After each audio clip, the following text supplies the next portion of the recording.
Hello, my darling critters. It is that time again, time for a monthly look back at Critical Role's Bell's Hells campaign.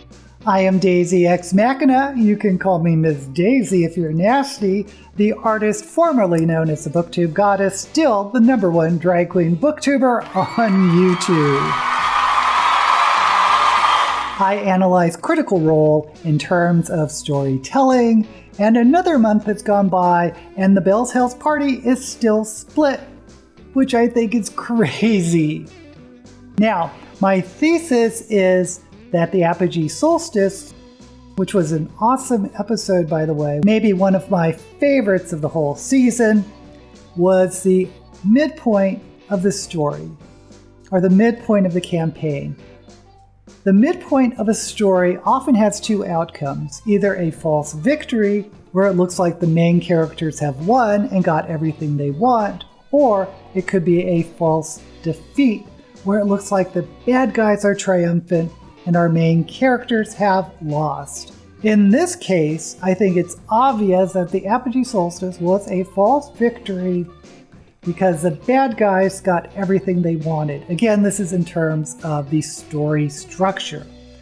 Ludinus has succeeded in its plot to channel the energies of the Rudius Moon to release Predathos, the destroyer of gods.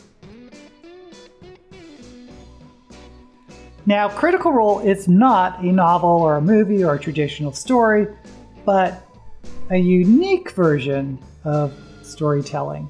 Dare I say we are witnessing the birth of a new medium of storytelling. But my premise is that Matt still follows some basic story structures, but keep in mind that the players are the ones that determine when or how we get to the story beats.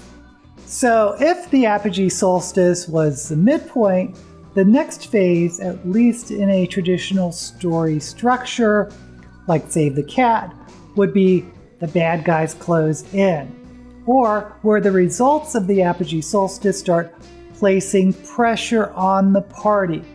If we look at a 7-point plot structure, there are 2 pinch points, one before the midpoint and one after. In the Bell's Hells campaign, I would think that the first pinch point was the confrontation with Odahan Thal when she decimated the party and killed Laudna. So this again assumes the Apogee Solstice is the midpoint. If so, I'm kind of waiting for the other proverbial shoe to drop, which brings us to what has been going on. The party has split and we're following one half of the group, Chetney, Fern, FCG, and Imogen, and they're joined by Deanna and Frida. Each of the party members have their own subplot, which is sometimes referred to as B-plots. With Deanna, we get more of Chetney's subplot since they used to be a couple. With Frida, we delve into FCG's subplot since they are both Eurymedons resurrected from the past.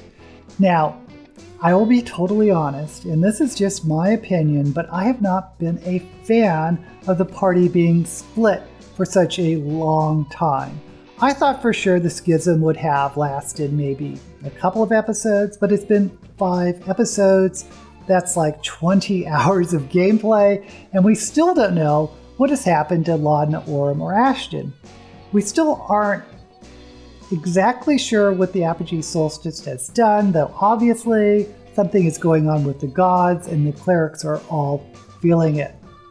We are headed to hopefully uncover information about Ludinus and maybe find out more about what is happening, but it feels to me this is a really long side quest.